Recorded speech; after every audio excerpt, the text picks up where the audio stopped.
ஏற்கனவே எனக்கு பாதுகாப்பு அச்சுறுத்தல் இருக்குது. பாதுகாப்பை தன்னிச்சையாக தமிழக அரசு 2023 மேயில் விலக்கிக் கொள்கிறாங்க. அதற்கான எந்த தகவலும் எனக்கு கொடுக்கலை. எந்த அடிப்படையில் விலக்கிக்கிட்டாங்க காரணமும் எனக்கு சொல்லப்படலை. எப்படி காவல்துறை அன்றைக்கு ஒத்துழைப்பு கொடுக்காத ஒரு நிலை ஏற்பட்டது. அதற்காக அந்த மாவட்டத்தினுடைய கலெக்டராக இருந்த நான் ஒரு ஐஏஎஸ் அதிகாரி, அதுவும் உயர்நீதிமன்றத்தால் சட்ட ஆணையராக நியமனம் செய்யப்பட்ட ஒரு ஐஏஎஸ் அதிகாரி, அதுவும் உச்சநீதிமன்றத்தால் அங்கீகரிக்கப்பட்டு என்னுடைய நியமனம் உறுதி செய்யப்பட்ட அந்த நிலையில் அங்கே மதுரை மாவட்டத்தில் அந்த சுடுகாட்டிலே நானே இரவு முழுவதும் படுக்க வேண்டிய ஒரு சூழல் ஏற்பட்டதை எல்லாம் விவரித்து நான் அறிக்கை அனுப்புகிறேன். அந்த மணல் மாஃபியாக்களினுடைய செயல்பாடை தடுத்து நிறுத்த முற்பட்டிருக்கிறார். இவர் பட்ட பகலிலே தன்னுடைய அலுவலகத்தில் மிக கொடூரமாக கொல்லப்படுகிறார். இன்றைக்கு என்னுடைய பாதுகாப்பை விலக்கி இருக்கிறது. இந்த சூழலில் அபாயம் அருகே இருக்கிறது என்ற நிலையில் நான் அங்கே வர முடியாத ஒரு சூழலை நான் அந்த கடிதத்தின் மூலமாக நான் தெரிவித்திருக்கிறேன்.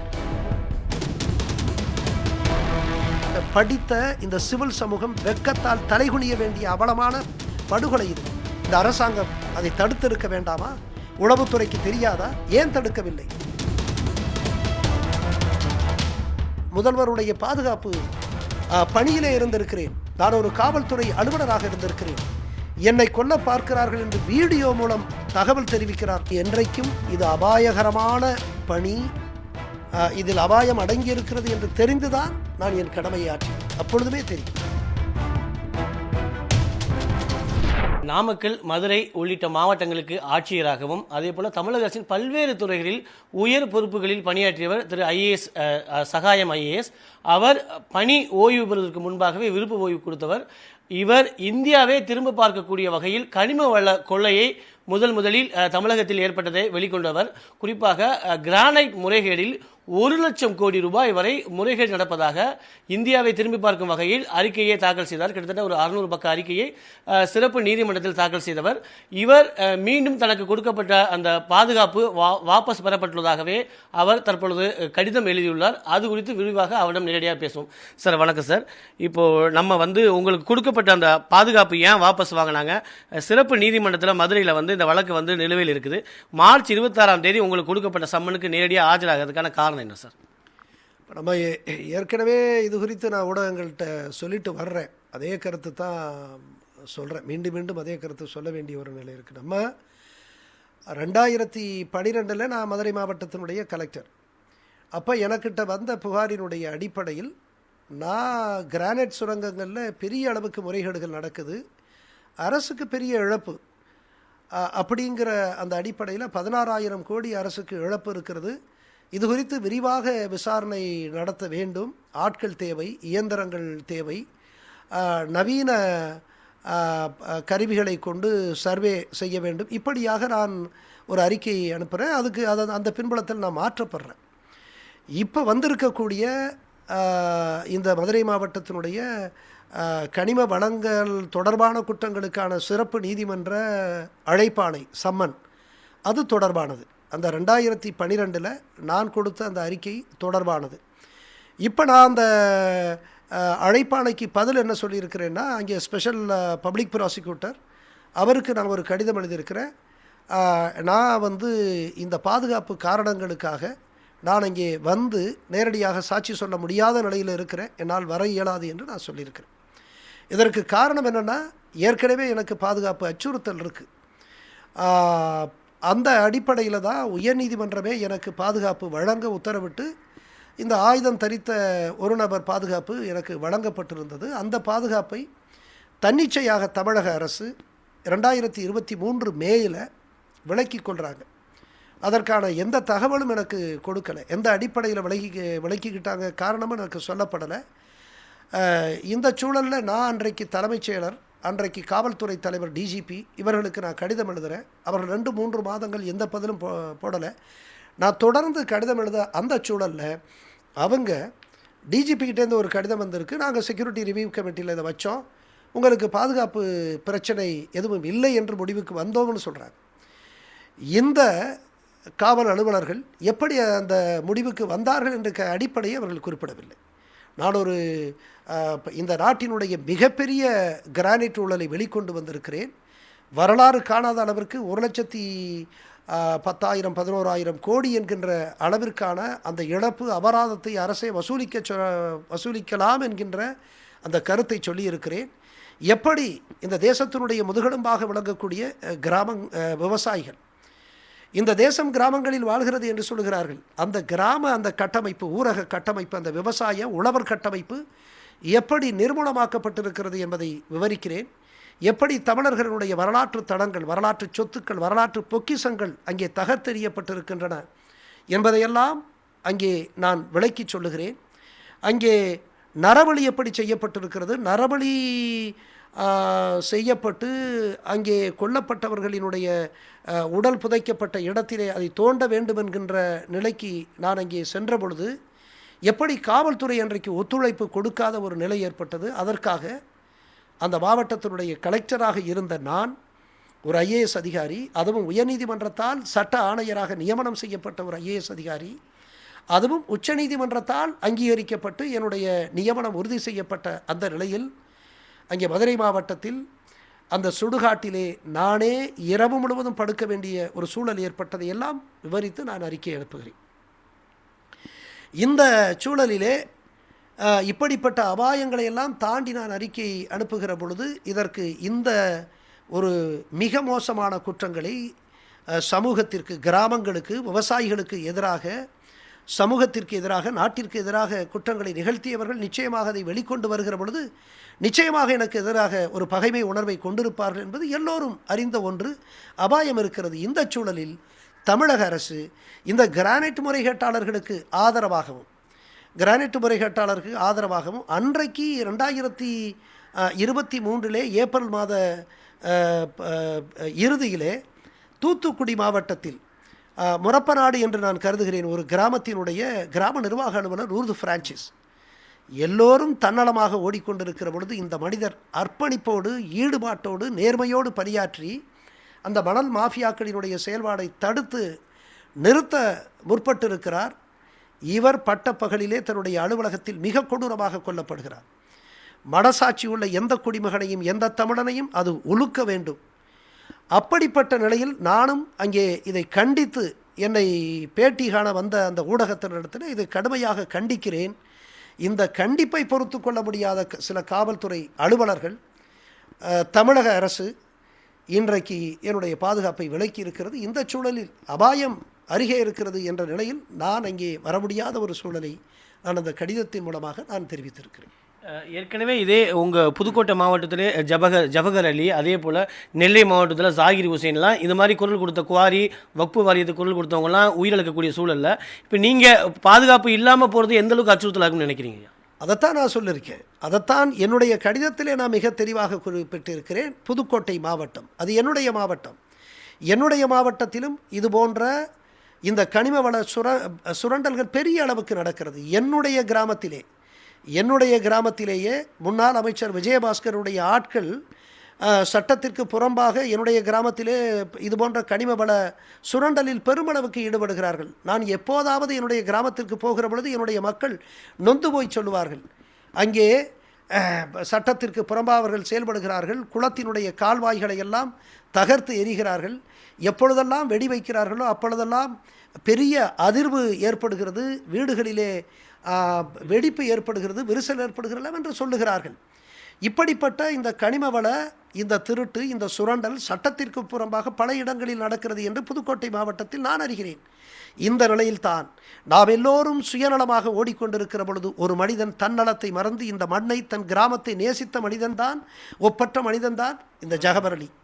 இந்த மனிதர், இவர் மாவட்ட ஆட்சித்தலைவரிடத்திலே பெரிய அளவிற்கு கனிம சுரண்டல் நடக்கிறது, 1000 கோடி அளவிற்கான இழப்பு ஏற்படுகிறது என்று இந்த மண்ணிற்காக, இந்த நாட்டிற்காக ஒரு இழப்பை கொண்டு போய் மாவட்ட ஆட்சித்தலைவரிடத்திலே அது குறித்து புகார் தெரிவித்துவிட்டு அவர் வெளியிலே வந்து ஊடகங்களுக்கு பேட்டி அளிக்கிறார். இந்த 17ஆம் தேதிக்குள் நீங்கள் நடவடிக்கை எடுக்கவில்லை என்று சொன்னால் நான் 17ஆம் தேதி நான் போராட்டம் நடத்துவேன் என்று சொல்லுகிறார் இந்த மாமனிதர். ஆனால் அந்த 17ஆம் தேதியே அவர் வாகனம் ஏற்றி மிக கொடூரமான முறையில் கொல்லப்படுகிறார். மனசாட்சி உள்ள எந்த மக்களும், எந்த சமூகமும் இதை ஏற்றுக்கொள்ளாது. சமூகம், குறிப்பாக படித்த இந்த சிவில் சமூகம் வெட்கத்தால் தலைகுனிய வேண்டிய அவலமான படுகொலை இது. இந்த அரசாங்கம் அதை தடுத்திருக்க வேண்டாமா? உளவுத்துறைக்கு தெரியாதா? ஏன் தடுக்கவில்லை? இப்படிப்பட்ட ஒரு சூழல் எனக்கு கொதிப்பை உருவாக்குகிறது. அது மட்டுமல்ல, ஜாகிர் ஹுசைன் இந்த வஃப்கழக சொத்துக்களை பாதுகாப்பதற்காக தன்னந்தனியாக இந்த மனிதர் போராடுகிறார். அவர் சொல்லுகிறார், நான் முன்னாள் முதல்வருடைய பாதுகாப்பு பணியிலே இருந்திருக்கிறேன், நான் ஒரு காவல்துறை அலுவலராக இருந்திருக்கிறேன், என்னை கொல்ல பார்க்கிறார்கள் என்று வீடியோ மூலம் தகவல் தெரிவிக்கிறார். அதற்கு பிறகு 2 நாளுக்கு பிறகு அவர் கொல்லப்படுகிறார் என்று சொன்னால் நம்முடைய உளவுத்துறை என்ன செய்து கொண்டிருந்தது? இவர்களை பாதுகாப்பதற்காகத்தானே மக்கள் வரிப்பணத்தில் நாங்கள் உங்களுக்கு சம்பளம் கொடுக்கிறோம். எனக்கு இது மிக கடுமையான கோபத்தை உருவாக்குகிறது. எனவே இந்த நிலையில்தான் நான் அதையும் சுட்டிக்காட்டி, இது மட்டுமல்ல, இன்றைக்கு கூட பல தோழர்கள் இங்கே மதுரை மாவட்டத்தில், நான் இன்றும் சொல்லுகிறேன், கட்சிக்கு அப்பாற்பட்டு நான் பேசுகிறேன், இந்த கேவலமான திருட்டுத்தனமான இந்த அரசியலுக்கு அப்பாற்பட்டு நான் பேசுகிறேன். பொது உடைமை இயக்கத்தை சேர்ந்த தோழர்கள் தான் மதுரையிலே போராடி அதற்காக பாதிக்கப்பட்டார்கள். நான் சமீபத்திலே கூட கேள்விப்பட்டது, முத்தையா என்கின்ற, அவர் பேர் சரியாக எனக்கு முத்தையா என்று தான் கருதுகிறேன், ஒரு சுதந்திர போராட்ட தியாகியினுடைய பேரன், அவர் பொது உடைமை இயக்கத்தைச் சேர்ந்தவர்.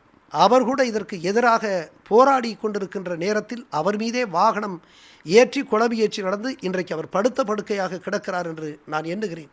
அது மட்டுமல்ல, ஜெகநாதன் கரூரிலே ஒரு விவசாயி இதுபோல கனிம வள சுரண்டலுக்கு எதிராக அவர் குரல் கொடுத்தார் என்பதற்காக அவரும் வாகனம் ஏற்றி கொல்லப்பட்டிருக்கிறார். அதே போல் தென்பகுதியிலே, தென் தமிழகத்திலே மணி என்கின்ற ஒரு போராளி, சமூக போராளி, இவரெல்லாம் கொல்லப்பட்டிருக்கிறார். முகுலன் தாக்கப்பட்டிருக்கிறார். எத்தகைய போராளி முகுலன்! தன்னுடைய குடும்ப நலன்களையெல்லாம் மறந்து துறந்து இந்த சமூகத்திற்காக, கனிம வளத்திற்காக போராடக்கூடிய ஒப்பியர்வற்ற போராளியாக முகுலனை நான் கருதுகிறேன். இவர்களெல்லாம் தாக்கப்பட்டிருக்கிறார்கள். இன்றைக்கு பல பேர்கள் கொல்லப்பட்டிருக்கக்கூடிய இந்த சூழல் உண்மையிலேயே கடுமையான, தமிழக அரசிற்கு ஒரு சவாலான ஒரு சூழல். ஏன் தமிழக அரசு இது போன்ற மாஃபியாக்களை ஒடுக்கவில்லை என்று நான் கேட்க விரும்புகிறேன். இந்த பின்புலத்தில் தான் நான் இதையெல்லாம் கருதித்தான் அங்கே அந்த நீதிமன்றத்திற்கு போக முடியாத ஒரு சூழலை நான் விளக்குகிறேன். அது மட்டுமல்ல, இன்றைக்கு களத்திலே போராடி கொண்டிருக்கின்ற ஞானசேகரன் என்கின்ற இன்னொரு இளைஞர் வாடிப்பட்டியிலே கனிம வள சுரண்டலுக்கு எதிராக போராடியவர் கடுமையாக தாக்கப்பட்டிருக்கிறார். எனவே இந்த சமூக போராளிகள், இந்த மண்ணை நேசிக்கக்கூடிய இந்த 8 கோடி மக்களில் பெரும்பான்மையானவர்கள் படித்தவர்கள், சுயநலமாக இருக்கிற பொழுது இந்த மண்ணை நேசித்து தன்னலம் மறந்து போராடக்கூடிய இந்த போராளிகளினுடைய குரலாக எளிய ஏழை விவசாயிகள் நசுக்கப்பட்டிருக்கிறார்கள் அல்லவா? நமக்கெல்லாம் உணவை கொடுத்து பெரிய அறத்தை செய்து நசுக்கப்பட்டு புறக்கணிக்கப்பட்ட இந்த விவசாயிகளினுடைய குரலாக, ஒரு விவசாயினுடைய மகனாக நான் அவர்களுடைய குரலாக இதை நான் எதிரொலிக்கிறேன், பிரதிபலிக்கிறேன். ஓகே சார், இப்போ மீண்டும் உங்களுக்கு துப்பாக்கி ஏந்த காவலர்கள் வந்து வழங்கப்படும் அப்படின்னு சொல்லி தமிழக காவல்துறை மறுபரிசீலனை செய்யப்படுதா தகவல் வருது, அதை எப்படி பார்க்குறீங்க? அது தொடர்பாக ஏதாவது உங்கள்கிட்ட தொடர்பு கொண்டாங்களா? தெரியலை. இவர்கள் பல நேரங்களில் உதிர்க்கக்கூடிய வார்த்தைகளினுடைய ஒன்றாகத்தான் பார்க்கிறேன். இதுவரைக்கும் எனக்கு தகவல் இல்லை. நான் உயர்நீதிமன்றத்தினுடைய தலைமை நீதிபதிக்கு ஒரு விரிவான கடிதம் எழுதியிருக்கிறேன். எந்த சூழலில் நான் சட்ட ஆணையராக நியமனம் செய்யப்பட்டிருக்கிறேன். அன்றைக்கு அரசு எனக்கு எதிரான ஒரு நிலைப்பாடை எடுத்தபோது கூட நான் இந்த தேசத்திற்கான எளிய இந்த கிராமத்து மக்களுக்கு, இந்த குடிமக்களுக்கான என்னுடைய கடமையை நிறைவேற்றுவதற்காக ஒரு அபாயகரமான பணியை நான் மேற்கொண்டேன். எத்தனை தடைகளை நான் தாண்டினேன். அந்த சூழலில் வழங்கப்பட்ட இந்த பாதுகாப்பை விலக்கி கொண்டிருக்கிறார்கள் என்று உயர்நீதிமன்ற தலைமை நீதிபதிக்கு நான் விரிவாக கடிதம் எழுதியிருக்கிறேன். எனவே அரசு இது குறித்து எனக்கு எந்த தகவலும் அனுப்பவில்லை. மீண்டும் உங்களுக்கு பாதுகாவலர் வழங்கினா நீங்கள் நேரடியாக வந்து சிறப்பு நீதிமன்றத்தில் ஆஜராகிறதுக்கு வாய்ப்பு இருக்கா சார்? இப்பொழுது நான் பொதுவாக என்றைக்கும் இது அபாயகரமான பணி, இதில் அபாயம் அடங்கியிருக்கிறது என்று தெரிந்துதான் நான் என் கடமையை ஆற்றினேன். அப்பொழுதுமே தெரியும். எனவே நான் அன்றைக்கும் நான் என் கடமையை ஆற்றினேன். எதிர்காலத்திலும் என்னுடைய கடமையை ஆற்றுவதற்கு நான் தயங்க மாட்டேன். ஆனால் எனக்கு வழங்கக்கூடிய அந்த பாதுகாப்பு மட்டும் போதாது. எனக்கு மட்டுமே நான் பாதுகாப்பாக இருந்து எனக்கு ஒரு ஐஏஎஸ் என்கின்ற மகத்தான ஒரு அடையாளம் இருக்கிறது.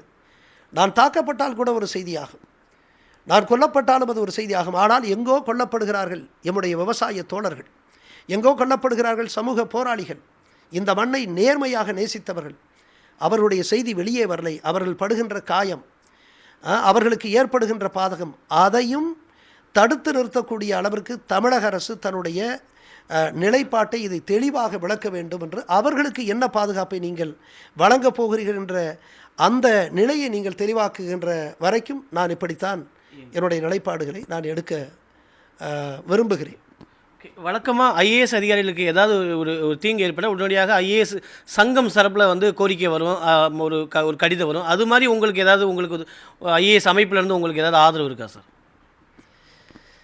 இதை நான் என்ன சொல்கிறது, என்னுடைய ஐஏஎஸ் சகோதரர்கள் நண்பர்கள் மட்டும் துணிச்சலாக இந்த நாட்டை நேசித்து அவர்கள் பயணித்து பணி செய்திருந்தால் இத்தனை பிரச்சனையும் வந்துவே இருக்காது என்று நான் கருதுகிறேன். நான் அதுபோன்ற தகவல் எனக்கும் என்னுடைய நண்பர்களிடத்திலிருந்து எதுவும் வரவில்லை. ஒரு ஐஏஎஸ் அதிகாரி, அதாவது சுடுகாட்டில் கூட என்னால் நிம்மதியாக இருக்க முடியும், ஒரு சுதந்திர நாட்டில் என்னால் வெளியே நிம்மதியாக போக முடியும்னு ஒரு மேற்கோள் காட்டுறீங்க. அந்த நிலை தான் இருக்குன்னு நினைக்கிறீங்களா? நிச்சயமாக மிக மோசமான ஒரு நிலையை இந்த நாடு சந்தித்து கொண்டிருப்பதாக நான் கருதுகிறேன். இந்த நாட்டின் விவசாயிகளுக்கு எதிர்காலம் இல்லை, நெசவாளிகளுக்கு எதிர்காலம் இல்லை, உழைக்கக்கூடிய ஒடுக்கப்பட்டவர்களுடைய வாழ்க்கையில் பெரிய அளவிற்கு வளம் இல்லை. இந்த நாட்டு இளைஞர்களுக்கான எதிர்காலம் சூன்யமாக இருக்கிறது என்றுதான் நான் கருதுகிறேன். அவர்களுக்காகத்தான் நாங்கள் பாடுபடுகிறோம். இந்த கனிம வளங்கள் என்பது அவர்களுடைய சொத்துக்கள். ஏனென்றால் நம்முடைய முன்னோர்கள் இவையெல்லாம் பாதுகாத்து நமக்கு கொடுத்திருக்கிறார்கள். நமக்கு பாதுகாப்பாக கொடுக்கப்பட்ட இந்த கனிம வளங்களை, இந்த இயற்கை வளங்களை நான் அடுத்த தலைமுறைக்கு பாதுகாப்பாக கொடுக்க விரும்புகிறேன். ஆனால் இன்றைக்கு மலைகள் பல தகர்த்தெறியப்பட்டிருக்கின்றன.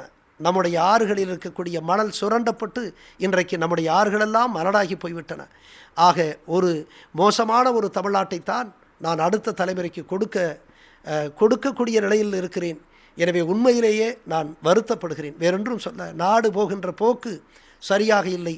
கட்சிகளுக்கு அப்பாற்பட்டு உங்கள் அரசியலுக்குள் நான் வரவில்லை. கட்சிகளுக்கு அப்பாற்பட்டு நான் கேட்கிறேன், எங்களுடைய இளைஞர்களுக்காவது இந்த தமிழ்நாட்டை, இதனுடைய இயற்கை வளங்களை விட்டு வையுங்கள், காப்பாற்றி கொடுங்கள் என்று நான் கேட்கிறேன்.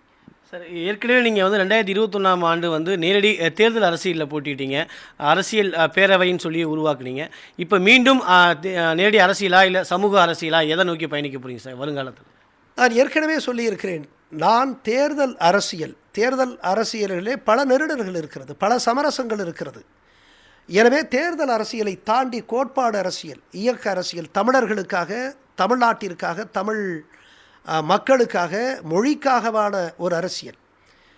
அதை எப்படி சொல்லுவது என்று சொன்னால், இது ஒரு சிவில் மூமெண்ட்டாக, எப்படி ஒரு விடுதலை இயக்கம் உருவாக்கப்பட்டதோ அதுபோல ஒரு மக்கள் இயக்கமாக, சிவில் மூமெண்ட்டாக, இதுபோன்ற இயற்கை வள சூறையாடலுக்கு எதிராக, இதுபோன்ற மிகப்பெரிய ஒரு ஊழலுக்கு எதிராக, இதுபோன்ற இன்றைக்கும் கூட நம்முடைய அரசியல்வாதிகள், நம்முடைய அதிகாரிகள் காலனி ஆதிக்க சிந்தனையில் தான் இருக்கிறார். இன்றைக்கு கூட பண்ணையார்தன அந்த செயல்பாடுகளை அதை போலத்தான் செயல்படுகிறார்கள். இவர்கள் ஒரு காலத்தில் பல பண்ணையார்களை பற்றியெல்லாம் பேசினார்கள். ஆனால் இன்றைக்கு இவர்களே ஒரு குறுநில மன்னர்களாக ஒரு பண்ணையார்தனத்தோடு தான் செயல்படுகிறார்கள் என்பதை புரிந்து கொள்ள வேண்டும். எனவே எப்படி நம்முடைய ஆங்கிலேயர்களுக்கு எதிராக, அவர்களுடைய ஆதிக்கத்திற்கு எதிராக எப்படி நம்முடைய முன்னோர்கள் ஒரு விடுதலை இயக்கத்தை உருவாக்கினார்களோ, அதை போல ஒரு சிவில் மூமெண்ட்டை இவர்கள் போன்ற இந்த ஆதிக்கத்திற்கு எதிராக, மக்களினுடைய நலனுக்கு எதிராக இவர்கள் நடித்து கொண்டே மக்களை ஏமாற்றக்கூடிய இந்த அரசியலுக்கு எதிராக தேர்தல் அரசியலை தாண்டி ஒரு கோட்பாடு அரசியலாக, ஒரு மக்கள் அரசியலாக உருவாக்க வேண்டும் என்று நான் இளைஞர்களை கேட்டுக்கொள்கிறேன். அவர்களே அப்படி முன்வந்தால் அவர்களோடு நான் துணையாக இருப்பதற்கு நான் தயாராக இருக்கிறேன். நடிகர் விஜய் வந்து அரசியலுக்கு வந்திருக்காரு, அவரோட வருகையை எப்படி பார்க்குறீங்க, அவரோட செயல்பாடு எப்படி பார்க்குறீங்க? நான் இந்த நாட்டில் ஒவ்வொரு குடிமகனுக்கும் அவர் அரசியலில் பங்கெடுப்பதற்கு உரிமை இருக்கிறது. அந்த வகையில் யார் வந்தாலும் நாம் வரவேற்கலாம். ஆனால் அவர்களுடைய அரசியல் இந்த நாட்டினுடைய வெகு மக்களாக இருக்கக்கூடிய விவசாயிகள், நெசவாளிகள், மீனவர்கள், உழைக்கக்கூடிய ஒடுக்கப்பட்ட மக்கள், கிராம மக்கள், மிக எளிய சாதாரண ஏழை எளிய நடுத்தர மக்களுக்கு அந்த இவர்களுடைய அரசியல் அதிலிருந்து தொடங்க அவர் நினைப்பாரானால் அவரையும் வாழ்த்துவேன். அவரை போல எவரும் வந்தாலும் அவரை நான் வாழ்த்துவேன். மிக்க நன்றி சார். சமூகத்துக்காக நின்றவர்களை பாதுகாக்க வேண்டியது சமூகத்தின் கடமை என்பது நிச்சயமாக உண்மை. அதை நாம் மேற்கோள் காட்டி இவரை போன்றவர்களை நம்மை பாதுகாக்க வேண்டியது நமது கடமையாக உள்ளது. தந்தி டிவி செய்திகளுக்காக ஒளிப்பதிவாளர் சாத்தப்பனுடன் செய்தியாளர் ராமச்சந்திரன். செய்திகளை உடனுக்குடன் தெரிந்து கொள்ள உடனே சப்ஸ்கிரைப் பண்ணுங்க.